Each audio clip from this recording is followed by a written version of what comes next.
ये supreme court भी पढ़ा दिया गया था, हाई कोर्ट भी, और लोअर जुडिशरी भी, यानी कि अधीनस्थ न्यायालय। और कैसे कैसे क्वेश्चन आपका पूछा गया है ये भी बताया गया था। आज जो आपका शुरू किया जाएगा, वह शुरू किया जाएगा रिट के बारे में। रिट की जो हिंदी होती है वह होता है लेख, यानी कि इंग्लिश में ही लोग ज़्यादा जानते हैं। तो जो रिट की हिंदी होती है वह आपका लेख होता है। तो अगर कोई पूछे कि रिट क्या है, तो रिट न्यायालय द्वारा जारी किया गया एक प्रकार का आदेश है। बैठिए। यानी कि न्यायालय आदेश देता है, एक प्रकार का आपका ऑर्डर ही होता है कोर्ट का। तो रिट के लिए आपका क्या क्या पढ़ना है और कहाँ से शुरुआत करनी है। तो जो रिट की उत्पत्ति होती है वह इंग्लैंड से होती है। तो पहला क्वेश्चन ये बनता है कि रिटें कहाँ से ली गई हैं, तो आपका क्या जवाब रहेगा? इंग्लैंड। ये रिट इंग्लैंड के सम्राट या क्राउन से जुड़ी हुई है। तो इंग्लैंड के सम्राट को भी देखना पड़ेगा, अर्थात वहाँ के रेक्स को या किंग को या क्वीन कहिए या आपका आर कहिए या रेक्स कहिए, एक ही चीज है। या सम्राट कहिए या क्राउन कहिए। अब ये नहीं कि कहीं आर आ जाए। आर मतलब रेक्स, रेक्स मतलब किंग, याद रखिए। अगर वहाँ की जो हेड होगी, अगर वह महिला, बैठिए भाई, अगर वह महिला होगी तो क्वीन कहा जाएगा। और अगर पुरुष होगा तो आपका सम्राट या राजा कहा जाता है, सम्राट।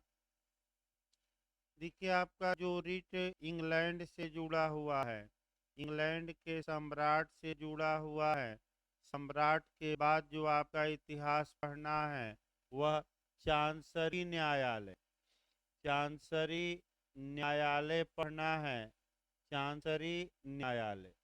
फिर आपका जो पढ़ना है, भारत में हम आ जाएंगे और भारत में जो अनुच्छेद पढ़ने हैं वह 32 भी आपको पढ़ना है, 2 to 6 पढ़ना है, 2 to 7 पढ़ना है।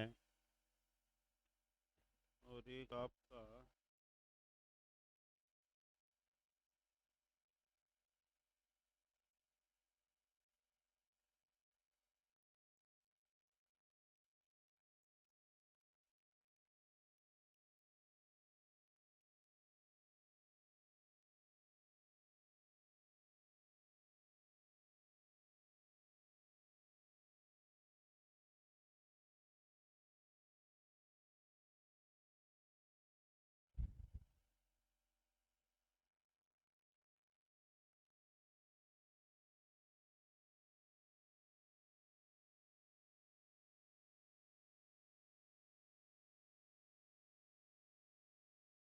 1 सेकंड।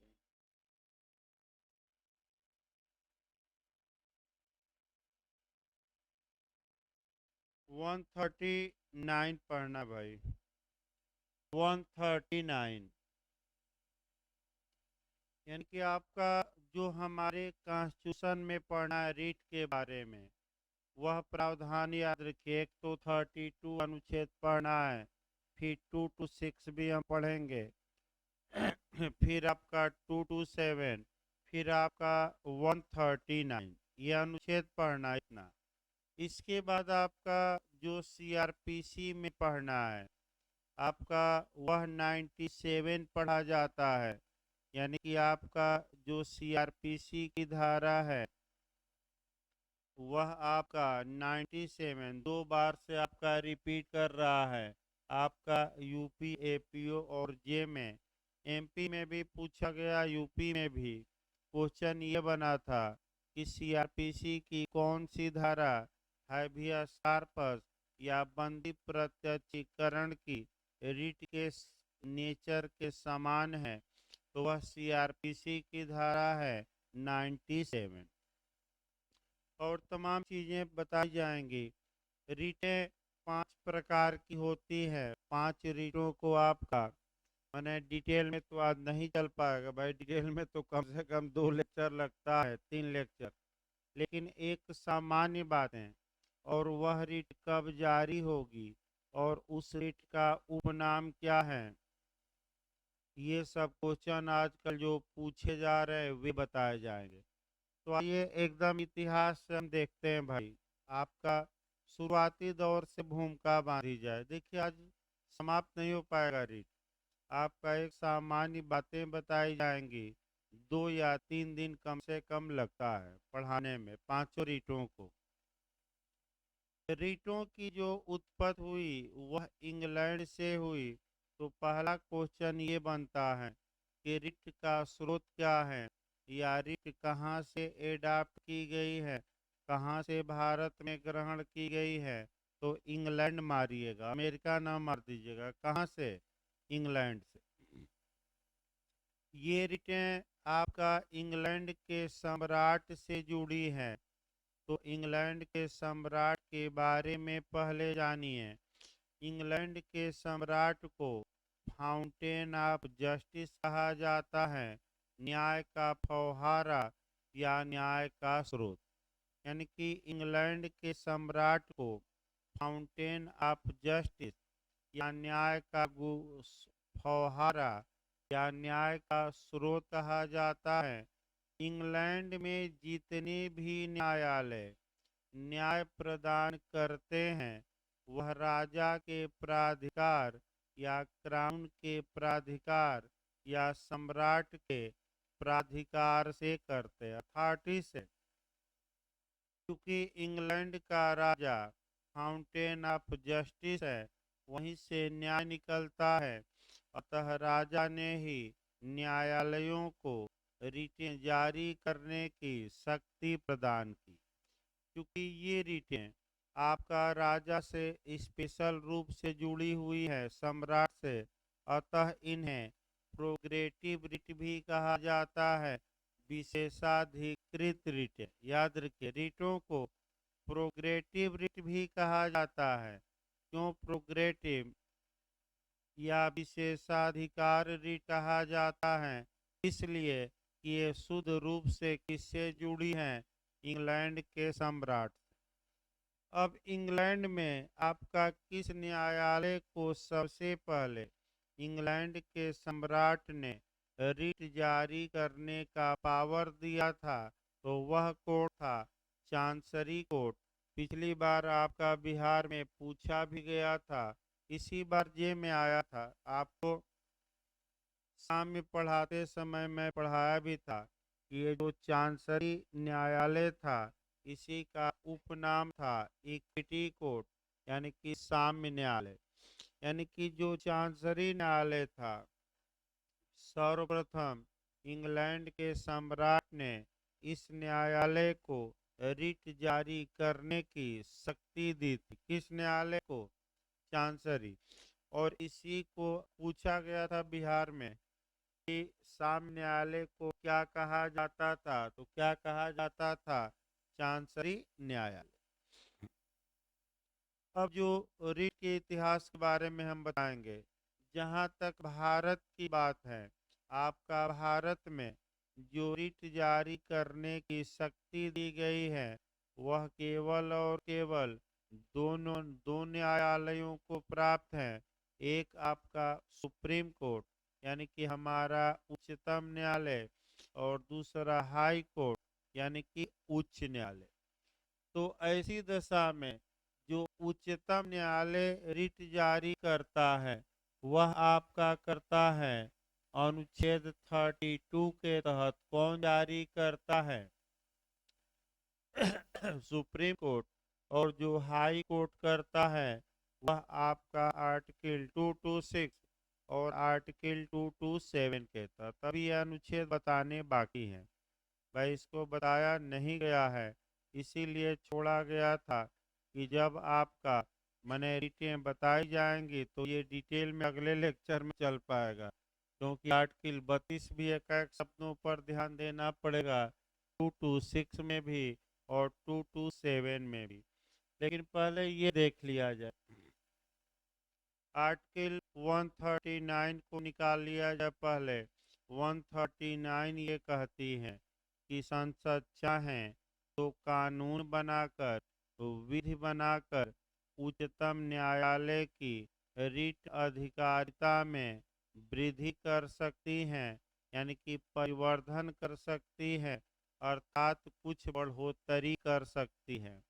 तो आखिर उच्चतम न्यायालय, अब समझना यहीं से और यहाँ से जोड़कर, जो हमारा सुप्रीम कोर्ट है वह केवल और केवल फंडामेंटल राइट यानी कि मूल अधिकारों के उल्लंघन के मामले में ही रिट जारी कर सकता है। फिर एक बार कवर करिए, अनुच्छेद 32 के तहत उच्चतम न्यायालय केवल और केवल मूल अधिकार को लागू कराने के लिए ही रिट या लेख जारी कर सकता है।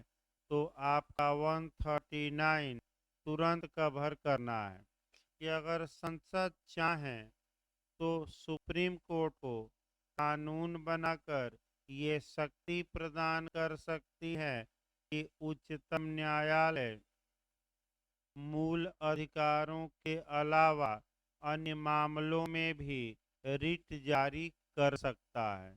लेकिन ये पावर कौन दे सकती है? संसद क्या बना कर ला और किस अनुच्छेद के तहत? 139। तो ये आपका निकल गया, ये पावर में वृद्धि की बात करता 139। अब यहाँ थोड़ा गौर करिए, आर्टिकल 32 आपका सुप्रीम कोर्ट और 226 और 227 किसके लिए है? हाई कोर्ट के लिए। तो पहले आपका 226 देखा जाए और 227 देखा जाए, दो दो लाइन देखिए भाई ध्यान से इसको। अनुच्छेद 226 संविधान का कहता है कि उच्च न्यायालय फंडामेंटल राइट यानी कि मौलिक या मूल अधिकार के लिए और अदर पर्पज यानी कि अन्य उद्देश्यों के लिए भी रिट जारी कर सकता है। तो जो इंटरव्यू में पूछा जाता है तो बेयर की भाषा बताएंगे कि आपका हाई कोर्ट किसके लिए रिट जारी कर सकता है, तो आपका जवाब रहेगा फंडामेंटल राइट के लिए भी और अदर पर्पज। ये नहीं कि विधिक अधिकार और इत्यादि मार दिए, जो शब्द बेयर एक्ट में लिखा है सबसे पहले उसको वरीयता देंगे। अदर पर्पज अन्य उद्देश्य कहीं वर्णित नहीं है, तो अन्य उद्देश्य में सभी कुछ क्या है? समाहित। यानी कि अब आइए, आर्टिकल 227 ये बताता है कि उच्च न्यायालय राज्य में जितने भी ट्रिब्यूनल हैं और अधीनस्थ न्यायालय हैं उन पर सुपरविजन करेगा, उनको देखेगा कि ये कहीं अधिकारिता से बाहर तो नहीं जा रहे हैं। अतः अगर कोई न्यायालय या ट्रिब्यूनल या न्यायाधिकरण अपनी अधिकारिता से बाहर जाकर कार्य करता है तो उच्च न्यायालय 227 के तहत भी उनके लिए रिट जारी कर सकता है। लेकिन ये कब करेगा? जब ये अपने आपका यानी कि इसको कहा जाता है अल्ट्रा वायरस, भाई एक यूज किया जाता है अल्ट्रा वायरस मने अधिकारातीत। अधिकारातीत का मतलब कि अपने क्षेत्र से क्या करना? बाहर। तो अगर निचले न्यायालय या अधिकरण अपने क्षेत्र या सीमा से बाहर जाकर अर्थात अपनी शक्ति से बाहर जाकर किसी मामले की सुनवाई करते हैं या किसी मामले में फैसला सुनाते हैं तो ऐसे फैसले को रद्द किया जा सकता है। ऐसे सुनवाई पर रोक लगाई जा सकती है रिट जारी करके। तो कौन सा अनुच्छेद में आपका दिया गया है? 227 धारा सीमित है। अनुच्छेद 32 में उच्चतम न्यायालय केवल मूल अधिकारों के लिए ही आपका रिट जारी करता है, तो क्वेश्चन आपका इंटरव्यू में अच्छा बनता है कि विषय वस्तु किसकी व्यापक है, अनुच्छेद 32 की कि 226 की। तो ये 226 की व्यापक है, क्योंकि हाई कोर्ट मूल अधिकार और अदर पर्पज के लिए भी रिट जारी करने की क्या रखती है, शक्ति। और जबकि सुप्रीम कोर्ट का दायरा सीमित है केवल किसके लागू कराने के लिए, मूल अधिकार। जो बिहार इंटरव्यू में पूछा गया या जो क्वेश्चन मैंने चला था आपका, काफ़ी मैंने 400-500 क्वेश्चन बताया गया था फिलहाल, और रोक दिया गया कि डेट ही नहीं आई भाई, आपका फिर आएगा। तो उसमें आपका पूछा गया था ये आर्टिकल 32 और 226 में आपका अंतर भी हमें बताना है कि 10 अंतर कम से कम दोनों में बताना है। आपका जो पूछा गया था क्वेश्चन कि संविधान का कौन सा अनुच्छेद प्रोसीजरल है, प्रक्रियात्मक है। तो प्रक्रियात्मक मतलब कि किस प्रक्रिया द्वारा आप कोर्ट का दरवाजा खटखटाएंगे, तो वह प्रक्रिया कहाँ दी गई है, आर्टिकल 32 और 226। यहाँ जो एक और क्वेश्चन बनता है, अभी सामान्य बातें चल रही हैं, कोई शुरुआत आज नहीं हो पाएगी, सामान्य बातों में ही समय लगता है कि क्या कोई उच्च न्यायालय किसी दूसरे राज्य के लिए रिट जारी कर सकता है कि नहीं। यानी कि क्या इलाहाबाद हाई कोर्ट माने पटना के किसी व्यक्ति के लिए रिट जारी कर सकता है कि नहीं, ये क्वेश्चन बनता है। तो कुछ दशाओं में बाहरी राज्यों के लिए भी रिट दायर माने रिट जारी की जा सकती है, अगर काज ऑफ एक्शन यानी कि वाद हेतु यहाँ भी जुड़ा हो, और कहाँ, वहाँ भी। ये अब बताया जाएगा आगे, लेकिन वही काज ऑफ एक्शन पर मामला आकर क्या करेगा, रुक जाएगा। तो आगे बताया जाएगा, लेकिन कुछ दशाएं हैं, इसमें कोई शक नहीं है। ये 226 में डिटेल में दी गई है, हम बताएंगे आगे। अब आइए, जो रीटें होती है ये तो आगे बताना ही है। रीटें 5 प्रकार की होती हैं, और कम से कम पांचों रीटों का नाम याद रखिए, काम याद रखिए, और उसमें जो छोटी छोटी बातें शुरुआती दौर में और प्री में पूछी जाती है, तो कंसेप्ट क्लियर पांचों के बारे में रहना चाहिए, और कुछ छोटी छोटी बातें प्रयास ये करना है कि जो प्री में आता है यहीं से आपका कवर हो जाए, भूमिका से ही। देखिए, रीट कितने प्रकार की होती हैं, 5। पहला है हैबियस कार्पस, इसके बारे में समझिए। हैबियस कार्पस को हिंदी में कहते हैं बंदी प्रत्यक्षीकरण। तो जो इंग्लिश वर्ड है इसी को तोड़ा जाता है, और 5-6 क्वेश्चन इसमें आपका प्री में बनता है। हैबियस को, हैबियस मतलब हैब, हैब मतलब रखो, और कार्पस मतलब बॉडी, बॉडी मतलब शरीर। यानी कि शाब्दिक अर्थ ये हुआ कि सशरीर रखो, यानी कि इसका भावार्थ ये निकला कि सशरीर क्या करो, पेश। यानी कि जब किसी व्यक्ति को आपका अवैध रूप से बंदी बना लिया गया है, निरुद्ध किया गया है, गिरफ्तार किया गया है, तो सुप्रीम कोर्ट या हाई कोर्ट हैबियस कार्पस की रिट जारी करता है, और ये कहता है सामान्यतः कि जिस व्यक्ति को आपने बंदी बनाया है उस व्यक्ति को सशरीर हमारे यहाँ पेश करिए, और आपने किस आधार पर इन्हें जेल में डाला है, बंदी बनाया है, निरुद्ध किया है, वे आधार बताइए। तो इस रिट को हम क्या कहते हैं, हैबियस कार्पस, याद रखें। लेकिन अगर पुलिस ये बता देती है कि आपका ये व्यक्ति जेल में सुरक्षित है, लाने में खतरा है, तो आपका बिना लाए भी काम चल जाएगा, आपका कानून सान्याल का केस आया, आगे बताया जाएगा।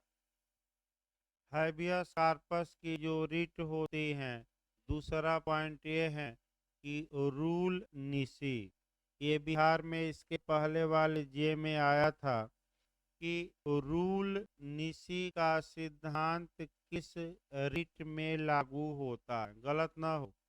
तो रूल निसी का मतलब हुआ शो काज नोटिस, यानी कि कारण बताओ सूचना। नोटिस मतलब क्या, अर्थात न्यायालय जिस व्यक्ति ने किसी व्यक्ति को गलत तरीके से बंदी बनाया है, उसको एक सूचना देता है कि आप किस आधार पर इनको बंदी बनाए हैं, आकर न्यायालय में क्या करिए बताइए। इसी को एक लाइन में हम क्या कहते हैं, रूल निसी। रूल निसी या हिंदी में शो काज नोटिस। दूसरा जो है बियस कार्पस पर बनता है कि सबसे एंशियंट रीट कौन है, सबसे प्राचीन रीट कौन है। तो गलत ना हो, कई बार बना है क्वेश्चन। सबसे पहली रीट जो सम्राट ने इंग्लैंड के न्यायालयों को जारी करने की शक्ति दी, वह रीट थी हैबियस कार्पस, यानी कि बंदी प्रत्यक्षीकरण। ये याद रखें। प्राचीन किस रीट में रेस जुडिकेटा, सीपीसी की धारा 11 में बताया भी गया था, किस रीट में प्रांग न्याय या रेस जुडिकेटा लागू नहीं होता, तो वह कौन सी रीट है, हैबियस कार्पस। अगला क्वेश्चन बनता है कि कौन सी ऐसी रीट हैं जो सरकारी प्राधिकारी और प्राइवेट व्यक्ति दोनों के विरुद्ध जारी की जा सकती हैं। तो वह एक ही रीट है, कौन, हैबियस कार्पस। यानी कि सरकारी प्राधिकारी और प्राइवेट व्यक्ति दोनों के विरुद्ध जारी की जा सकती है। फिर अगला क्वेश्चन यूपी में जीएस में बना कि किस रीट को पर्सनल रीट या व्यक्तिगत रीट कहा जाता है। तो क्या मार्क कराएंगे, हैबियस कार्पस। अब एक उदाहरण देखिए, एक सरकार के विरुद्ध जारी कराया जाए और एक प्राइवेट व्यक्ति के विरुद्ध, दोनों के विरुद्ध एक ही रीट है।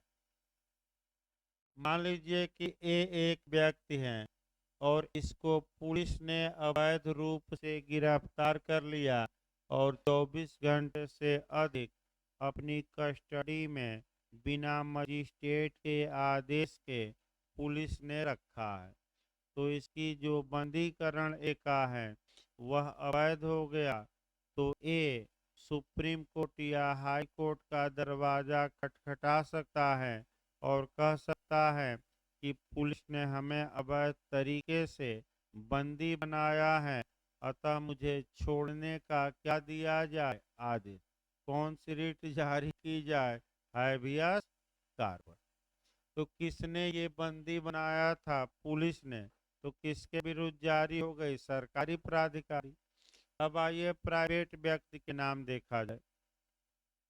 मान लीजिए ए एक पिता है, उसकी पुत्री भी है और उसने अपनी पुत्री को अवैध रूप से घर में बंद कर दिया है। तो ऐसी दशा में आपका पिता के नाम हैबियस कार्पस की रिट जारी होगी कि तुम अपनी पुत्री को सशरीर लेकर हाई कोर्ट में उपस्थित हो। और हाई कोर्ट में पिता उस तारीख को क्या होगा, हाजिर। और जब हाजिर होगा तो अब देखा जाएगा कि लड़की वयस्क है कि अवयस्क है। अवयस्क है तो भाई पिता को ज़्यादा अधिकार हैं, और जैसे 18 वर्ष से ऊपर हुई तो पिता का हक ज़्यादा नहीं है। अब आपका अगर ये लगता है हाई कोर्ट को कि पिता ने अवैध रूप से जबरदस्ती इसके इच्छा के विरुद्ध घर में बंद किया है, तब उस स्त्री को छोड़ने या मुक्त करने का आदेश दिया जाएगा। और देखता है कि नहीं सही बंदीकरण है, तब कोई बात नहीं। यानी कि किसके नाम ये रिट जारी हुई, इस उदाहरण में प्राइवेट की सरकारी, प्राइवेट। तो कौन सी रिट व्यक्तिगत रिट भी कही जाती है, हैबियस कार्पस या बंदी प्रत्यक्षीकरण। अब याद किए रहेगा, इतना में वैसे आ जाना चाहिए, ना समझ में आया तो बताइए, फिर एक बार हैबियस कार्पस बताया जाए। लास्ट में एक लाइन ये बता दें, जब किसी व्यक्ति को अवैध रूप से बंदी बनाया गया है तो उस व्यक्ति को छोड़ने के लिए जो रिट इशू की जाती है उसे बंदी प्रत्यक्षीकरण या हैबियस कार्पस कहा जाता है। जब भी हैबियस कार्पस पढ़िएगा तो आपका एक सीआरपीसी की धारा 97 जरूर पढ़िएगा और एक आपका आईपीसी की धारा, देखिए तो सही है ना, 345।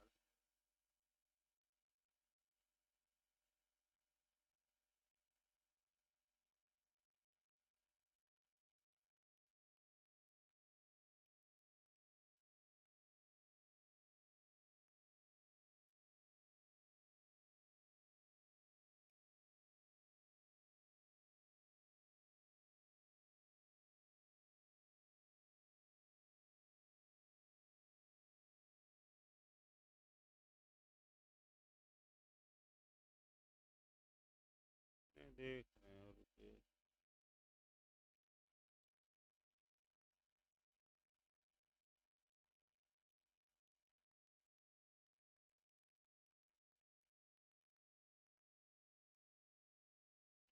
ठीक है, 345 आईपीसी की धारा 345। देखिए फिर से दोनों को कॉन्सेप्ट क्लियर कर लीजिए एक लाइन। जो ये सीआरपीसी की धारा 97 है, फिर एक बार समझिए, आपका लगातार यूपी में पूछा जा रहा है कि इस धारा का जो नेचर है वह हैबियस कार्पस के रिट के समान है। क्यों समान है? क्योंकि यहाँ भी अगर किसी व्यक्ति को अवैध रूप से बंदी बना लिया गया है तो यहाँ मजिस्ट्रेट साहब सर्च वारंट जारी करते हैं, तलाशी वारंट जारी करते हैं, खोज वारंट जारी करते हैं और पुलिस को आदेशित करते हैं कि इस व्यक्ति को खोज कर क्या करो, कोर्ट में हमारे लाओ। यही काम जब हाई कोर्ट सुप्रीम कोर्ट करता है तो कौन सी रिट जारी करता है? Habeas corpus. इस व्यक्ति को खोज कर जहां भी बंदी हो क्या करिए, हमारे पास क्या करिए, प्रस्तुत। तो 97 रिट का मामला काफी गंभीर होता है। इसी के साथ आप आईपीसी की एक धारा पढ़ेंगे, आपका 345। देखिए, मान लीजिए पुलिस ने एक को अवैध रूप से बंदी बनाया और सुप्रीम कोर्ट या हाई कोर्ट ने उस व्यक्ति को छोड़ने के लिए रिट इशू कर दिया हैबियस कार्पस की।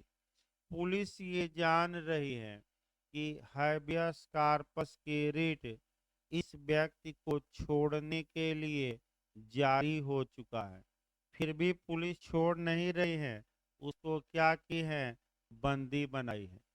यानी कि हैबियस कार्पस की रिट जारी होने के बावजूद भी जानबूझकर अगर आप बंदी बनाए हैं किसी व्यक्ति को तो यह अपराध माना जाएगा। किस धारा में? आईपीसी के 345। और ऐसा व्यक्ति अलग से दंड का भागी होगा, 2 साल का दंड है। तो बस आपका ये जानना है कि जान गए कि रिट जारी हुआ है तो छोड़ दीजिए कि बंदी बना रही है। अब बंदी बनाए हुए हैं तो आप अपराध कर दिए। किस धारा का? आईपीसी में 345। तो दो धारा है। दूसरी रिट देखिए भाई, दूसरी जो रिट होती है वह मैंडमस कहा जाता है। मैंडमस का मतलब होता है परमादेश। परमादेश मतलब आदेश देना। यानी कि जब न्यायालय किसी प्राधिकारी को कोई आदेश देता है, यानी कि यह कार्य करो या यह कार्य न करो, यानी कि आदेश सकारात्मक भी हो सकता है, नकारात्मक भी। यह कार्य करो या यह कार्य न करो, तो उसी को हम क्या कहते हैं? मैंडमस या परमादेश। परमादेश उच्च अधिकारियों को जारी होता है। ये सक्रियता की मांग करती है। सबसे ज्यादा जो भारत में रिट प्रभावी रही है वह मैंडमस ही है, परमादेश ही है। याद रखिए, सबसे ज्यादा कौन है? परमादेश। अब ये है कि भाई सबको आदेश सुप्रीम कोर्ट नहीं दे सकता। अब आपका जैसे कि एक उदाहरण पूछा गया था कि क्या सुप्रीम कोर्ट संसद के विरुद्ध परमादेश जारी करके किसी कानून को बनाने का आदेश दे सकता है? नहीं। हाँ, निर्देश दे दे कि आपको ऐसा करना चाहिए, लेकिन आदेश नहीं दे सकता। अब संसद चाहे निर्देश का पालन करे या न करे। राष्ट्रपति को भी आदेश नहीं दे सकता, राज्यपाल को भी नहीं, अधीनस्थ कर्मचारियों को नहीं। एक उदाहरण देखे, वो तो डिटेल में बताया जाएगा। परमादेश की कंडीशन बताई जाएगी। जैसे कि मान लीजिए कि नगर निगम का ये कर्तव्य है कि वह नाली की सफाई करे और नगर निगम नाली की सफाई नहीं कर रहा है, तो आप याचिका दायर करके और परमादेश की मांग कर सकते हैं कि नगर निगम के खिलाफ क्या जारी किया जाए? परमादेश, यानी कि उसे आदेशित किया जाए कि अपना कर्तव्य निभाए कि न निभाए, निभाए, और नाली की क्या करवाए? सफाई, क्योंकि इससे तमाम बीमारियां क्या हो रही हैं? फैल रही हैं। अनेक उदाहरण बताया गया, चाहे प्रदूषण का मामला हो, आपका गंगा नदी के स्वच्छता का मामला हो, सब में कौन सी रिट जारी की गई? मंडमस या परमादेश। सबसे सक्रिय है भाई, सबसे प्रभावकारी भी है और सबसे ज्यादा यूज भी हुआ है। तीसरा ये देखा जाए आपका क्यों वारंटो। क्यों वारंटो को कहा जाता है अधिकार परीक्षा। अधिकार परीक्षा, फिर एक बार समझिए। तीसरी रीट क्यों वारंटो या अधिकार परीक्षा, ये तीसरी रीट हम बता रहे हैं। ये जो रीट है इसका दो नेचर होता है, आपका पूछा गया है। एक तो यह रीट अवैध रूप से जो व्यक्ति किसी लोक पद पर काबिज हो गया है या नियुक्त हो गया है उसको हटाने के लिए जारी की जाती है। यानी कि इसका मतलब ये हुआ कि कोई व्यक्ति योग्यता नहीं रखता था, लेकिन बिना योग्यता के ही किसी पद पर आसीन हो गया, तो हाई कोर्ट और सुप्रीम कोर्ट ये रिट जारी करके उसकी नियुक्ति को क्या करते हैं? रद्द, कि तुम्हारी नियुक्ति वैध नहीं थी। दूसरा, अगर उसकी नियुक्ति वैध है तो ऐसी दशा में यह जो रिट है उसे प्रोटेक्शन भी देती है कि तुम्हें हटाया नहीं जा सकता मनमाने तरीके से। यानी कि क्वेश्चन ये बनता है कि कौन सी रीट डॉक्ट्रिन ऑफ अम्ब्रेला का काम करती है, छाता का काम करती है, छतरी का काम करती है पब्लिक सर्वेंट के लिए, सरकारी कर्मचारी के लिए, तो क्यों वारंट हो। हटाया भी जा सकता है तो क्या किया जा सकता है? प्रोटेक्शन। एक उदाहरण देखिए, आपका उत्तर प्रदेश में ही तमाम उदाहरण विद्यमान है। और एक उदाहरण देखिए भाई, आपका जैसे अनिल यादव जी आपका उत्तर प्रदेश लोक सेवा आयोग के अध्यक्ष थे, इनके खिलाफ लोकहित वाद दायर किया गया और क्यों वारंटो रिट जारी करने की मांग की गई। अर्थात ये कहा गया कि ये योग्यता नहीं रखते और मनमाने तरीके से इनकी सरकार ने नियुक्ति की है, योग्यता इनके पास है नहीं, अतः इन्हें क्यों वारंटो रिट जारी करके इनके नियुक्ति को अवैध घोषित किया जाए, नल एंड वाइड घोषित किया जाए, रद्द घोषित किया जाए।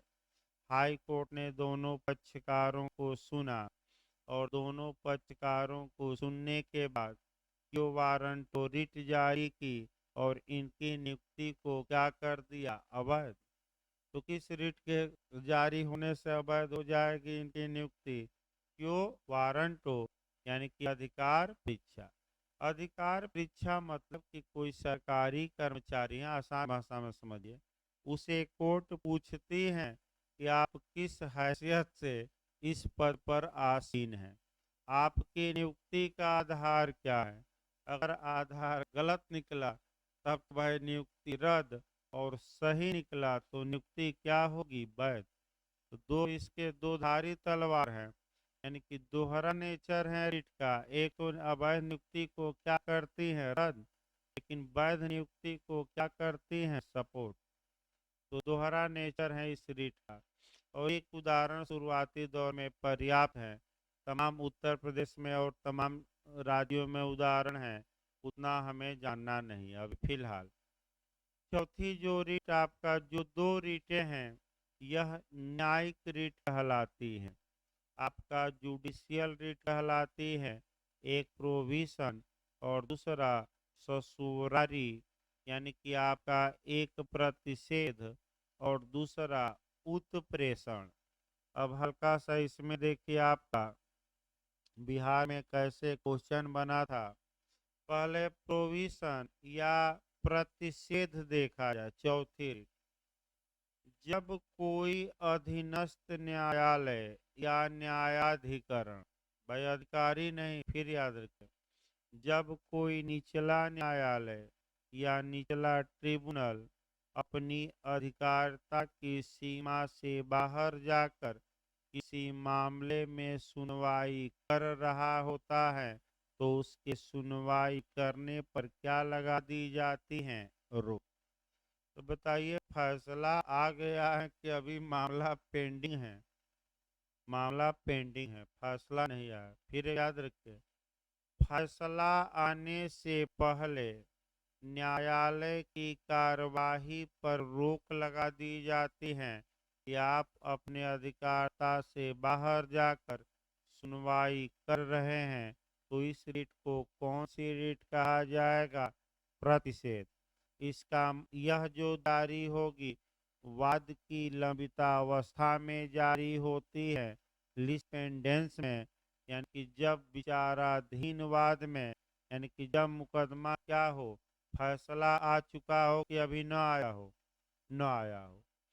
इसका मुख्य उद्देश्य prevention is better than cure, इलाज से परहेज बेहतर होता है। इसका मतलब ये हुआ कि जैसे ही अधिकारिता से बाहर जाकर सुनवाई शुरू किया, वहीं परहेज कर लिया जाए ताकि निर्णय न दे पाए। ये रिट सबके विरुद्ध नहीं जारी होती, अधीनस्थ कोर्ट या ट्रिब्यूनल, याद रखें, सबके लिए नहीं। ये दोनों रिटें न्यायिक रिट कही जाती हैं। कौन सी रिट, जुडिशियल। पांचवी और अंतिम रिट आपकी है ससुरारी, यानी कि उत्प्रेषण। अब आइए, उत्प्रेषण रिट तब जारी की जाती है जब कोई न्यायालय या अधिकरण अपनी अधिकारिता से बाहर जाकर कोई फैसला सुना दिया रहता है। यानी कि इसका मतलब ये हुआ कि मान लीजिए जिला जज का न्यायालय था, अपनी अधिकारिता से बाहर जाकर फैसला भी सुना दिया, तो उस फैसले को अगर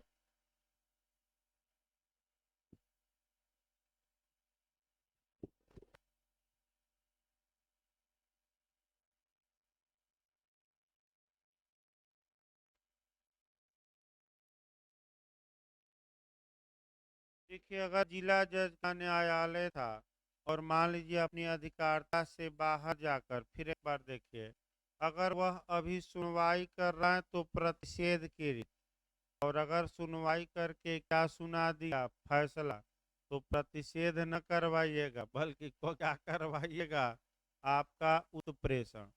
तो उत्प्रेषण द्वारा, उत्प्रेषण कब जारी होता है, जब फैसला आ गया रहता है कि पेंडिंग है मामला। हाँ, फैसला आ गया है, इसमें निर्णय को ही क्या किया जाता है, रद्द। तो दोनों रिटें न्यायिक हैं। फिर एक बार समझिए, ज्यादातर, हाँ, एक जो बिहार में पूछा गया था, जीएस में भी आया था, गलत निकाला था। कौन सी रिट मूल अधिकारों का पोस्टमार्टम करती है? मूल अधिकारों का पोस्टमार्टम करती हैं, ये भी डिटेल में हम चलेंगे। तो वह जो रिट है वह उत्प्रेषण की है, ससुरारी। लेकिन बिहार ने ये नहीं माना और दूसरा मान लिया। लेकिन जो किताबों में मिलता है, नेट पर इत्यादि मिलता है, वह उत्प्रेषण ही मिलता है। अब अलग बात है कि बिहार नहीं माना अपना आंसर में, लेकिन पोस्टमार्टम आ जाए तो कौन सी रिट मार कर आएंगे? आपका ससुरारी, यानी कि उत्प्रेषण। दोनों रीटें, प्रतिषेध और उत्प्रेषण की रीट एक साथ ज्यादातर जारी होती है। एक लास्ट में उदाहरण देखिए, सीबीसी में आपको बताया गया था डिक्री प्रारंभिक हो सकती हैं और कैसी हो सकती हैं अंतिम। बताइए तो, प्रारंभिक डिक्री है तो क्या मामला पूरी तरह निपट गया कि अभी आगे कार्यवाही बाकी है? तो निर्णय कुछ मामलों पर क्या आ चुका है निर्णय, और कुछ मामलों पर निर्णय अभी क्या है, बाकी है। यानी कि अभी मामला कुछ हद तक क्या है, एंड। तो दोनों रिटें एक साथ जारी करवाइए। जो निर्णय आ चुका है, इस निर्णय को रद्द करने के लिए उत्प्रेषण, तो उत्प्रेषण द्वारा प्रारंभिक डिक्री को क्या किया जाएगा, रद्द। और जो ये मामला अभी अंतिम डिक्री आनी बाकी है, तो निचला न्यायालय फाइनल डिक्री न दे तो मामले की सुनवाई पर ही रोक लगा दी जाएगी। तो उसमें कौन सी रिट जारी की जाएगी, प्रतिषेध। यानी कि ज्यादातर मामलों में, उचित मामलों में एक से अधिक रिटें जारी की जा सकती हैं और भिन्न भिन्न उद्देश्यों के लिए। एक हमने उदाहरण बताया कि जो फैसला आ चुका है, फैसले को कैंसिल करवाइए, तो उत्प्रेषण की रिट। और आपका जो अभी मामला पेंडिंग है, उस पर सुनवाई पर क्या लगा दीजिए, रोक। तो कौन सी रिट जारी होगी, प्रतिषेध। याद रखिए, यानी कि एक से अधिक रिटें एक साथ जारी हो सकती हैं कि नहीं, हो सकती हैं। सबसे अच्छा उदाहरण मैं आपका, क्योंकि सीपीसी में डिक्री बताया गया है, उसी का मैं बताया। तो इस प्रकार जो सामान्य बातें रीट के बारे में थी, आपका पांचों रीटों का अब कंसेप्ट क्लियर रहे। अब यह नहीं कि प्री में आ जाए इसमें से तो गलत हो जाए। भाई कंसेप्ट क्लियर रहेगा तभी डिटेल में। हाँ, एक केस आपका लास्ट में बता दें, जो पूछा जाता है कि कौन सी जो रिट है वह उस रिट का उपनाम है हैबियस कार्पस। एक पूछा जाता है कंपटीशन में लास्ट में प्री के लिए। तो एडीएम जबलपुर बनाम शिवाकांत शुक्ला, फिर याद रखिए, एडीएम जबलपुर वर्सेज शिवाकांत शुक्ला की जो मुकदमा है, इसका जो आपका उपनाम है वह है हाइबियस कार्पस की रिट, या आपका बंदी प्रत्यक्षीकरण वाला मामला। फिर एक बार देखिए, एडीएम जबलपुर बनाम शिवाकांत शुक्ला। अब इसको समझिए, संविधान में भी काम करेगा आपका, तमाम जगह। इसको समझिए हुआ क्या। भारत में आपका इमरजेंसी चल रही थी, उसी समय आपका तमाम लोगों को बिना किसी आधार पर गिरफ्तार करके जेल में डाल दिया गया। तत्पश्चात आपका अब लोग एक तो अग्रिम जमानत की मांग करने लगे कि हमें फंसाया जाएगा जमानती अपराध में। तो उत्तर प्रदेश में एनडी तिवारी जी की सरकार थी, सीआरपीसी की धारा 438 को निरस्त कर दिया उत्तर प्रदेश से। न बांस रहेगी, न बांसुरी बजेगी, न धारा रहेगी, और न कोई गिरफ्तारी के पूर्व जमानत मांगे। अब जाके 1-2 साल पहले बहाल हुई है, 1975 से ही समाप्त थी। यानी कि 40-45 साल बाद पुनर्जन्म हुआ। तो अलग बात है। दूसरा नियम, अब कई लोग हाई कोर्ट गए और कहे कि हमें अवैध रूप से बंदी बनाया गया है। तो कुछ हाई कोर्ट ये कह रहे थे कि आपातकाल में भी हम हाइबियस कार्पस के रिट जारी कर सकते हैं, और कुछ उच्च न्यायालय कह रहे थे कि पावर न्यायालयों को नहीं। तो मामला बढ़ते बढ़ते सुप्रीम कोर्ट पहुंचा, और सुप्रीम कोर्ट में सबसे खराब निर्णय ये कहा जाता है, सुप्रीम कोर्ट ने भी सरकार की बात मान ली। एमपी हाई कोर्ट ने निर्णय दिया था कि इमरजेंसी में भी व्यक्ति के निरुद्धि को चुनौती दी जा सकती है। अगर सरकार ने अवैध रूप से बंदी बनाया है तो हम क्या करके छुड़वा सकते हैं, बंदी प्रत्यक्षीकरण रिट जारी करके। लेकिन सुप्रीम कोर्ट ने हाई कोर्ट के फैसले को पलट दिया, और ये हो सकता है जज डर गए हो आपातकाल में, और ये निर्णय दिया कि जब आपातकाल लागू है, मूल अधिकार सस्पेंड हैं, तो आप कहीं कोई उपचार नहीं पा सकते। तो जब जनता दल की सरकार कांग्रेस के बाद आई पहली बार भारत में, तो उसने 44वां